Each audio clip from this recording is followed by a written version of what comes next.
Good news network के सत्य पथ कार्यक्रम में निर्मल सिंह फिर हाजिर है आपकी खिदमत में। कार्यक्रम की कड़ी को आगे बढ़ाते हुए पेश है एक सुंदर गीत।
डर का जिंदगी से एक करीबी रिश्ता है।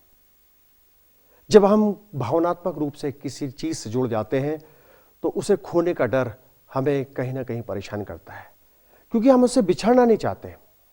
मौत का डर, यात्रा का डर, अपने परिजनों का डर, अपने गुरुजनों का डर, अपनी इज्जत का डर, अपनी प्रतिष्ठा का डर, कोई ना कोई डर कहीं ना कहीं हमें परेशान करता रहता है। आखिर ये डर कहां तक न्याय संगत है? आखिर इस डर के क्या नुकसान और क्या फायदे हैं? इस बारे में डॉक्टर पी देवदास आपसे कुछ कहना चाहते हैं। आइए सुनते हैं डॉक्टर पी देवदास के उत्तम विचार। प्रभु यीशु मसीह के नाम से आप सबों को नमस्कार। आज मैं आपसे एक बहुत ही सामान्य बात पर चर्चा करना चाहता हूँ, वो है डर, भय। ये शब्द हम सबको मालूम है और ये भी पक्का है कि हम सब कहीं ना कहीं किसी न किसी बात से डरते अवश्य हैं। इसको तो अपन नकार नहीं सकते। ये तो एक प्रकृति है, एक अपना नेचर है कि हमारे अंदर में डर रहता ही है। एक उदाहरण से मैं शुरू करना चाहूँगा। एक मियाँ बीबी थे और उस बीबी को, उस स्त्री को एक फोबिया था, मतलब एक डर था। क्या डर था मालूम? बीच रात में उठ जाती थी, बोलती चोर चोर चोर चोर।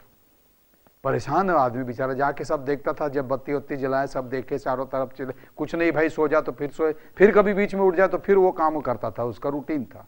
ये परेशान हो गया तो एक दिन क्या चोर चोर चोर बोली, जाके देखा सच में एक चोर था। वो चोर डरने लगा, भैया भैया करके। वो चोर नहीं, इसको क्या किया, नमस्कार किया चोर कोई आदमी, और ये बोला कि भैया मेरा सौभाग्य है जो तू आज मिल गया, आजा मैं अपने बीबी को दिखा देता हूँ तेरे को, ताकि मैं छुट्टी रहे, आप जिंदगी भर चैन से सोऊं तो तेरे को देख लेगी तो उसका डर खत्म हो जाएगा। ये डर क्या है? एक भय हमारे अंदर में है। हम सब कहीं ना कहीं किसी की बात से डरते हैं, इससे हम बच नहीं सकते। यहां तक कि डर तो पशुओं में भी होता है ना। लकड़ी उठाओ नहीं भागता है, जैसे ऐसा उठते हैं मारने के लिए तो उसके पहले ही भाग जाता है। छिपकली को थोड़ा सा करो तो छिपकली कहीं से कहीं घुस जाती है। यहां तक कि मक्खी मच्छर सभी जानते हैं, सबके अंदर में डर है। ये डर तो इतना जरूर है कि कुछ हम कर सकते हैं तो कम कर सकते हैं, लेकिन इसको निकाल नहीं सकते। आजकल देखो ना, लोगों के बीच में क्या डर है। कहीं अपने हेल्थ कॉन्शियस हो गए हैं, इनके अंदर मतलब कोई ड्रग्स से डरते हैं कि बच्चे बिगड़ ना जाए, कोई बुरी आदतों से ना हो जाए, पारिवारिक कलह है, व्यावसायिक हानि है, अपनी प्रतिष्ठा है, सभी के लिए लोग डरते हैं। इससे ये बात स्पष्ट होता है कि हम डरते हैं, लेकिन डर का बुरा असर होता है ऐसा जरूरी नहीं है। कभी कभी डर जो है अच्छा भी है, जैसे पढ़ने का, परीक्षा का डर, कैरियर का डर, नौकरी पाने का डर। ये ऐसे सब का जो डर है, इससे हमको तरक्की होती है, हम प्राप्त करते हैं उसको, उसके हर्डल्स जितने भी अवरोध हैं उसको हम पार करके उसके लक्ष्य को हम हासिल जरूर कर लेते हैं। लेकिन ऐसा तो नहीं है कि परीक्षा से डरते हैं तो परीक्षा मत दो। अब जैसे इलाज के लिए बताते हैं कि मेरे से पूछते हैं, भैया ये बच्चे का सर्दी ठीक हो ही नहीं रहा है, तो बोले मेरे पास इलाज है क्या, उसका गर्दन मोड़ दे तो सर्दी ठीक हो जाएगा। भैया हाथ में दर्द हो रहा है, बोले जहां से दर्द हो रहा है काट के फेंक देना, ये इलाज। ऐसा करते हैं क्या अपन? नहीं, उसके लिए बहुत ध्यान देते हैं। वैसे ही अपने अंदर में एक आत्मिक उन्नति के लिए आत्मिक फिक्र होनी चाहिए, आत्मिक डर जिसको हम बोलते हैं, प्रभु यीशु मसीह का डर जिसको हम बोले, यहां मैं बोलूं खुदा का डर, परमेश्वर का डर, परमात्मा का डर यदि हमारे अंदर में है तो हम उसको भी आगे बढ़ा सकते हैं और उसके अच्छे पॉजिटिव रिजल्ट हम ले सकते हैं। जैसे अपन देखिए, एक्सीडेंट से डरते हैं तो यात्रा मत करो, गाड़ी चढ़ो ही मत, तो काम हो सकता है क्या? ऐसा नहीं हो सकता है। मैं जो कुछ बोल रहा हूं डर को खत्म करने के लिए नहीं, क्योंकि इसको तो हटाया नहीं जा सकता। मेरा प्रयास यह है कि डर को जीतने लायक हम बने।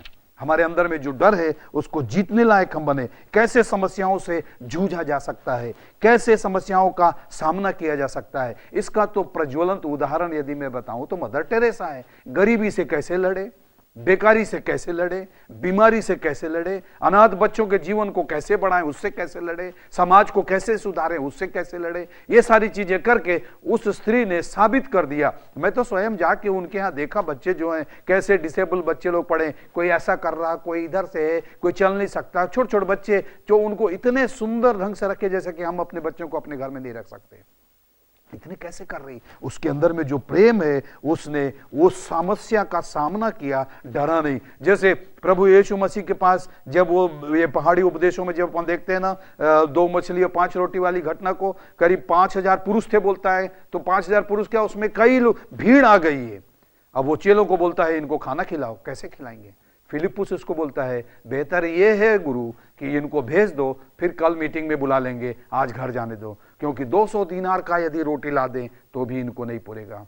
तो प्रभु ने कहा नहीं, फिर वो कहा, दो एक बच्चे के पास से मिला, 2 मछली और 5 रोटी, और उसके द्वारा इतने लोगों को खाना खिलाया। कहते उसके बाद 12 टोकनी और बच गई, क्योंकि प्रभु आशीष देता रहा, टोकनियां भरती रही और वहां पर लोगों को खिलाते रहे। याद रखना, प्रभु यीशु मसीह ने इस डर को दूर करने के लिए हमसे ये कहा है कि डरो मत, मैं हूं, क्योंकि मैं तुम्हारे साथ में हूं। एक घटना मैं बाइबल के आपको बताना चाहूंगा, वो ये है कि मरकुस रचित सुसमाचार उसके 6वां अध्याय कहते, और ये नए नियम में है, इसमें 45 वचन से लेके आप 50-52 तक, कहीं भी छोटी सी नई नियम पुस्तक भी किसी को मिल जाए तो आप उसमें निकाल के मरकुस देखना, मत्ती के बाद मरकुस है, और उसमें 6 अध्याय करके लिखा हुआ। 6वें अध्याय में आप वचन का भी एक एक संख्या दी गई है, 45 से आप पढ़ना शुरू करना तो पता लगेगा। चेले लोगों को प्रभु यीशु मसीह ने नाव में बेतसैदा भेजा, उस तरफ भेजा, और अपना दुआ करने के लिए पहाड़ पे चले गया।